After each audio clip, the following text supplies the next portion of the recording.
Hey, I'm Bryan Catherman. This is Robbie Tschorn.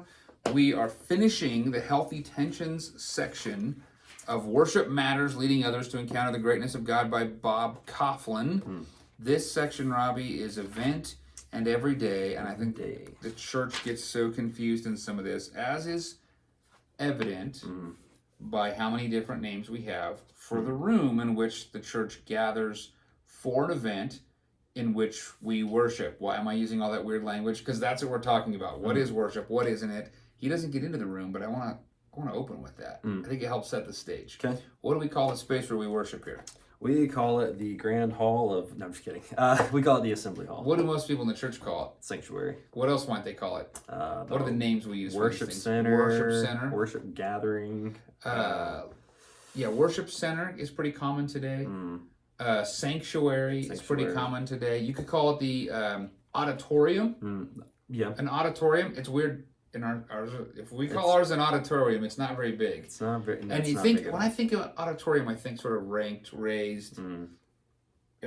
Sure. Big space auditorium. Okay, so here's why I don't like sanctuary. Okay. Sanctuary is a sacred space. Think of bird sanctuary. You can't go hunting in the bird sanctuary. The birds can come there and not be in danger there. It's a special and a sacred space, which is fine. You think about that with the burning bush, Moses taking off his shoes.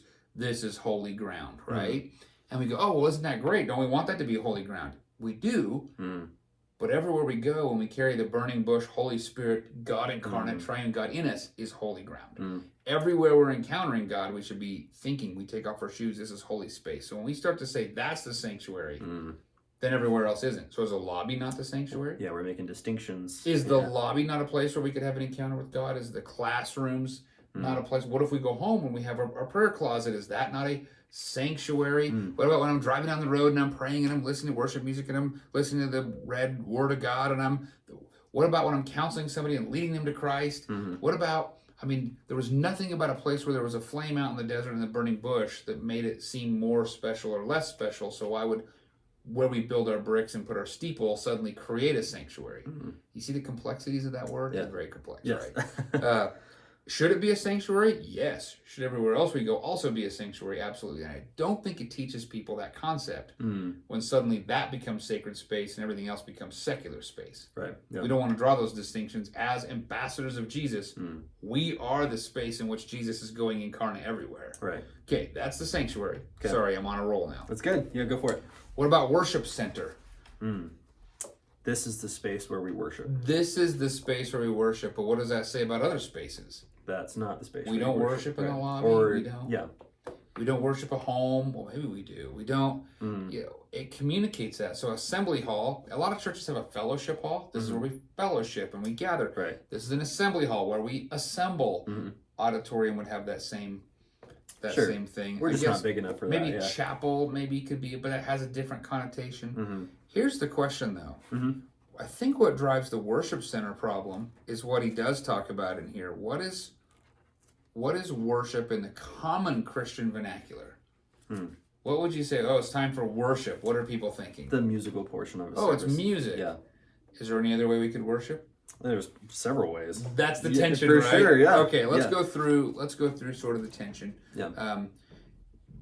We worship through this event moment versus we worship through everyday life. Right? Isn't that the tension? That's the tension. I show up here for worship. What happens if I really swing the pendulum over to worship is when I show up at church for the event and I don't think about it as all the things I'm doing in life? What am I missing?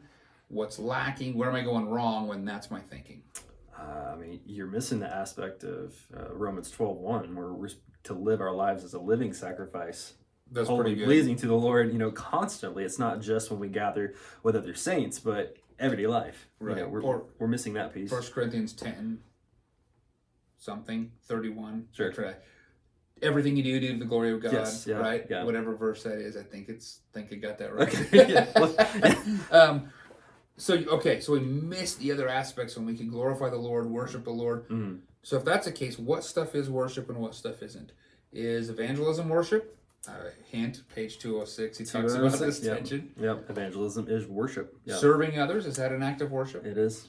What else do you have in here? Giving, tithing, financial yes. giving. Yeah. That's very much akin to the sacrificing of the the bulls. And so here's where that goes crazy. This is all on the bottom of page 206, and he doesn't get into this very much, but I think you're in Leviticus in your personal study right now, aren't you? Mm-hmm.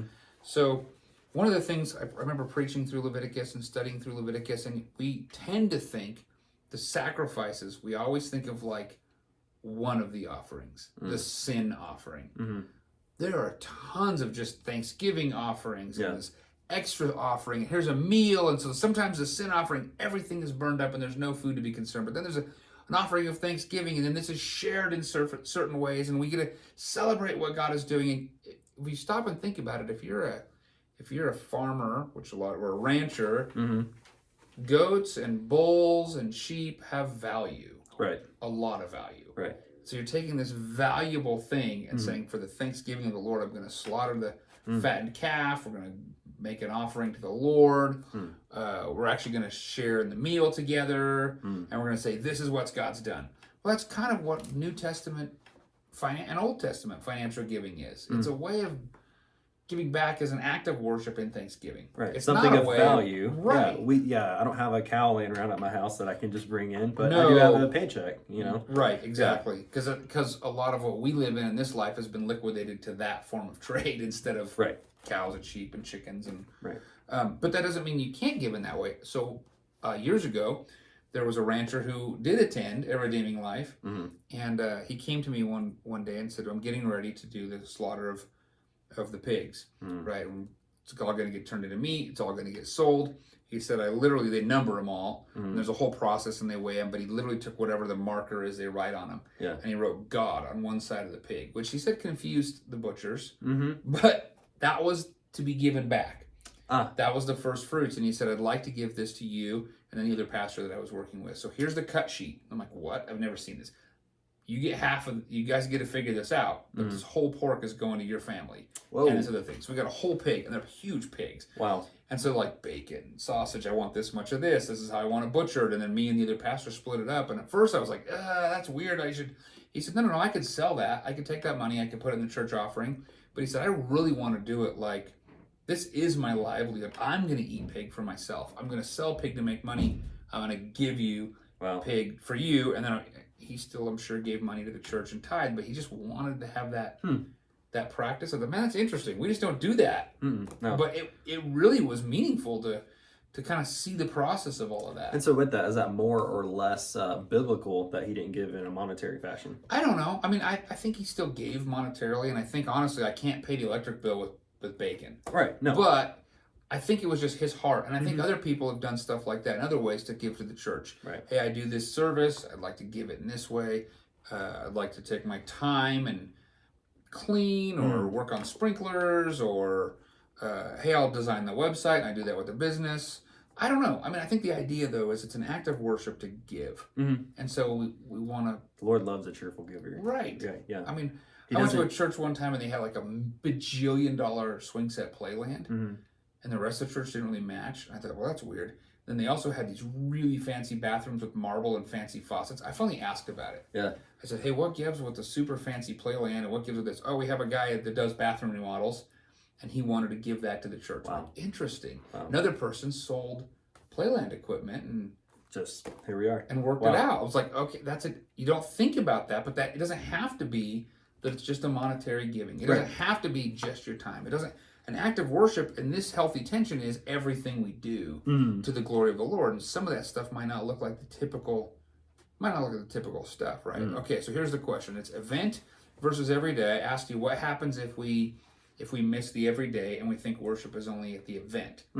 Let's flip the question. What happens if we think that worship is only in the every other day, every day, and all that we do in that way, and we don't realize the value of the event in worship? What happens then? That's a big piece of that, is we miss the value of gathering with the saints and being able to worship with other brothers and sisters in Christ. I mean, if it's just every day, it's more on the personal note, which is good. It's needed. You know, we need to develop our personal relationship with the Lord, but we're also called to come together, sing spiritual songs with one another, encourage one another. Not forsake the gathering. Not forsake the gathering, yeah. So I would say we definitely miss the corporate aspect. And what do you miss out when you don't get to sing with your brothers and sisters, and you don't get to give with your brothers and sisters and worship? Like, you miss your brothers and sisters and the work that God is doing in them, and they miss you. Yeah, it's You're an actually opportunity. denying them. Yeah, you can encourage them through your singing, or you're giving just being with them, and I mean it's reciprocal. They encourage you as well. So it's the gathered. Yeah.